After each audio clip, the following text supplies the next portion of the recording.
जालना शहरामध्ये दिनांक 11/5/2026 रोजी रात्री 1:30 वाजेच्या सुमारास गोपनीय माहिती मिळाली की जालना शहरातील गांधी चमन परिसरात एक व्यक्ती गावठी पिस्टल ताब्यात बाळगून लोकांमध्ये दहशत निर्माण करत असल्याचे पोलिसांना माहिती मिळताच त्या ठिकाणी पोलीस निरीक्षक जनार्दन शेवाळे यांच्या मार्गदर्शनाखाली एक पोलीस पथक तयार करून खासगी वाहनाने गांधी चमन येथे जाऊन त्या ठिकाणची तपासणी केली असता गांधी चमन येथे मध्यरात्री 2:30 सुमारास संशयित व्यक्ती मिळून आल्याने 2 पंचांसमक्ष त्याचे नावगाव विचारले असता त्याने त्याचे नाव पांडुरंग लक्ष्मण शिंदे, वय वर्ष 30, राहणार लोधी मोहल्ला, नवीन जालना असे सांगितले।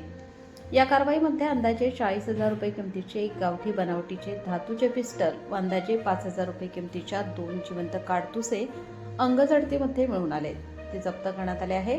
आरोपी पांडुरंग लक्ष्मण शिंदे यांच्याविरुद्ध कदीम जालना पोलीस स्टेशन येथे गुन्हा दाखल करण्यात आला असून पुढील अधिकचा तपास कदीम जालना पोलीस करत आहेत। ही कारवाई पोलीस निरीक्षक जनार्दन शेवाळे यांच्या मार्गदर्शनाखाली पोलीस उपनिरीक्षक DS More, police head constable Sachin Chaudhari, Sadashiv Rathod, police naik Baba Gaikwad, police constable Matin Shaikh, Dilip Gaikwad, Sandeep Chavan, Balram Jarwal, Vilas Raut यांच्या पथकाने केली आहे। याविषयीची माहिती पोलीस अधीक्षक तेगवीर सिंह संधू यांनी प्रबंधभूमी महाराष्ट्र न्यूजशी बोलताना दिली आहे। प्रबंधभूमी महाराष्ट्र न्यूजसाठी प्रतिनिधी सुनील भारती, जालना।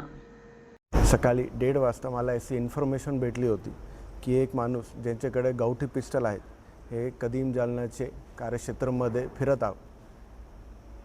प्रभारी कदीम जालना पोलीस स्टेशन जनार्दन शेवालेने आपला एक पथक प्रिपेअर करून एक सापळा रचला आणि त्या माणूसकडून ज्याचं नाव आहे पांडुरंग लक्ष्मण शिंदे त्याच्याकडून एक गावठी पिस्टल जप्त केलेला आहे। या कारवाईमध्ये SDPO Jalna city division Shri Anant Kulkarni आणि प्रभारी जनार्दन शेवालेचा सहभाग आहेत।